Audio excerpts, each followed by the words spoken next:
good morning. Dito na naman tayo dahil araw ng Sabado ngayon.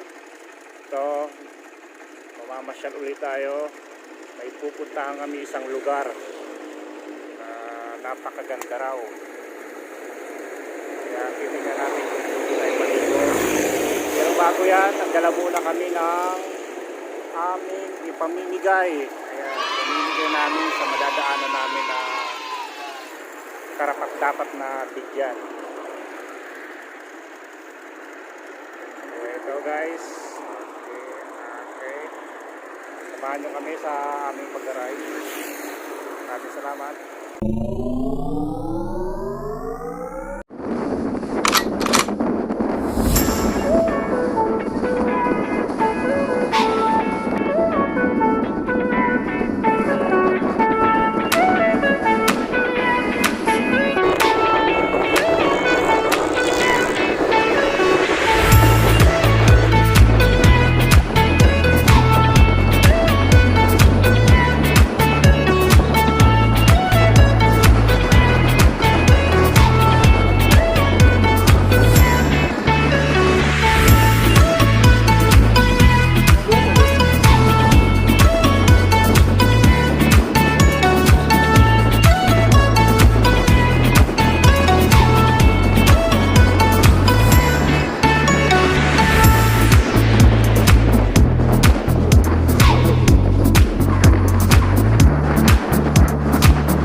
Hi guys, eto na mahinga kami sa ilalim ng puno ng mga mangga.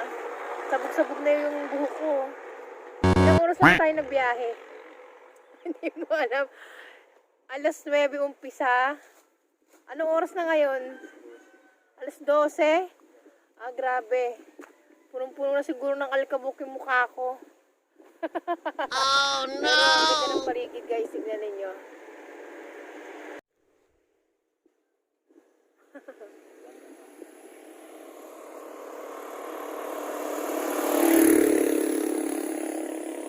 Andun ang Maynila, ang layo.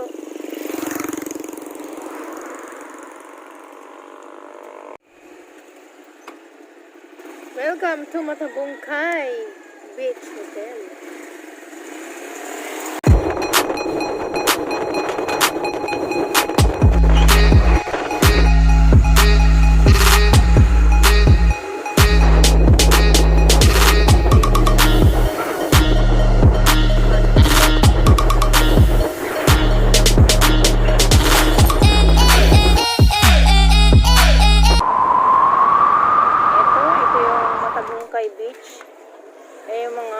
Dampa dito.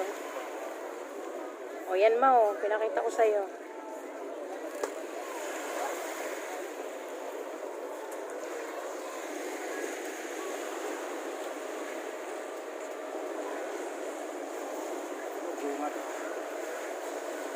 Ito yun yung video, okay ma.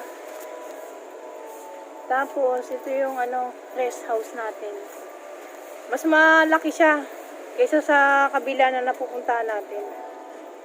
May kwarto pa doon sa loob. May bihisan. May CR na. Kuya, may CR na to, no? Aircon pa yung loob. Ayan. Ito ang haba ng lamesa, oh. Meron na, sasama ko naman kaya.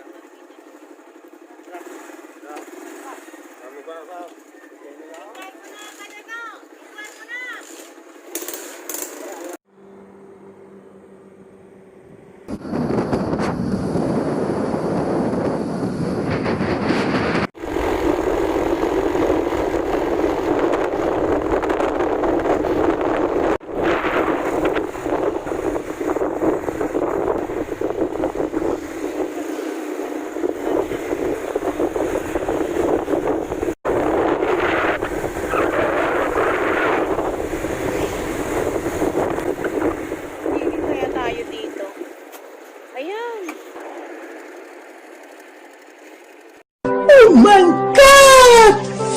Wow!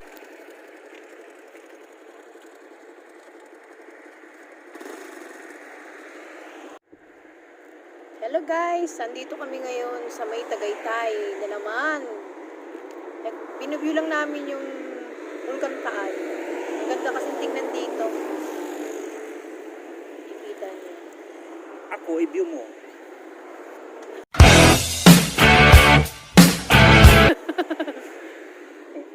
Dito sa may ilalim ng tulay, may mga bahay na maliliit lang. Ayan.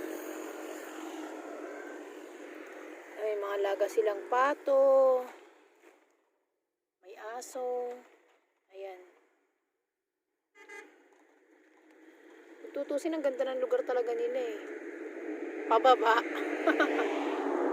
Mula dito sa itaas, makikita mo yung kagandahan ng lugar ng Tagaytay. Ang taas.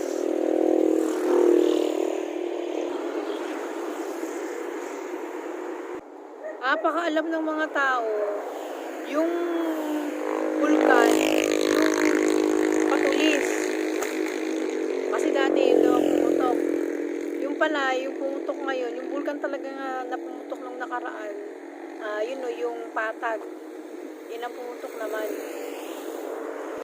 I am the one, the way your son don't need.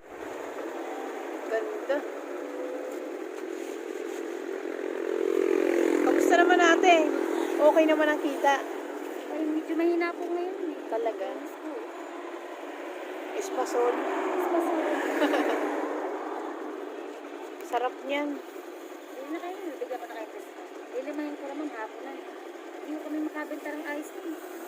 Dahil talaga mahirap ngayon naman. Ilan bang ano yan? 300 lang, lilimahin ko na sa. 100, dilimahin mo na sa akin. Mahirap kong bumenta mo. Ma'am, ganito, ayun samahan. Ayan na lang. Ispasal na Ate lang Gang, iano na lang natin. Yan, isa. po. Alin ba po ma'am? Ayun lang, okay na yan. Ay, maglilimahin mo, di ba? Ano? O, sige.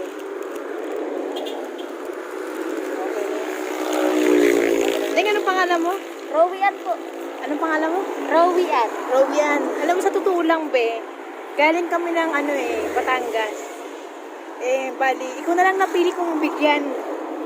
May surpresa ako sa'yo. Oh, kinakabahan ako. Kunin mo dito. Oh, Ano po yun? siya na. Baka po. Siya, joke. Ayan. Pansit. At saka, baka malaglag. Ang hirap. Ayan. Ay, ma'am, thank you ma'am. Maraming salamat po ma'am. Malaking tulong po ito sa amin. Kasi bagong vlogger ako. Gusto ko talaga mag-share ng blessing. Sana panoorin mo yung Bicol. Naiiyak tuloy ako. Ang hirap pala ng ganito. Salamat po ma'am. Panoorin mo yung vlog ko para kung halimbawang pala rin tayo, mas malaki pa yung maitulong ko. Ayun. Ano po pangalan ng vlog niyo ma'am? Bicolano Waraynon.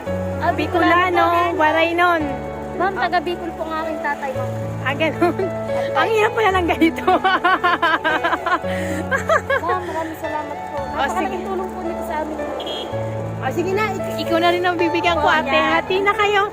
Galing kami ng Batangas. Bale, namimili ako kung sino yung talagang gusto kong mabigyan ng blessing. Kasi pandemic tayo ngayon, di ba? Pero kahit papano, may share ang pamilya ko. Maswerte ang pamilya ko. Kaya, isi-share ko rin yung blessing. Paghatian nyo na to, ate. Okay ka? Paghatian mo na to.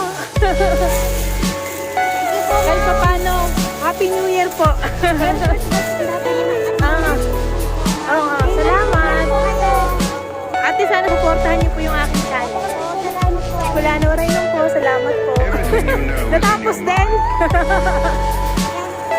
Ang lawak talaga ng pinuntahan ko. Ay, napili kita. Napili ko kayo. Bye-bye.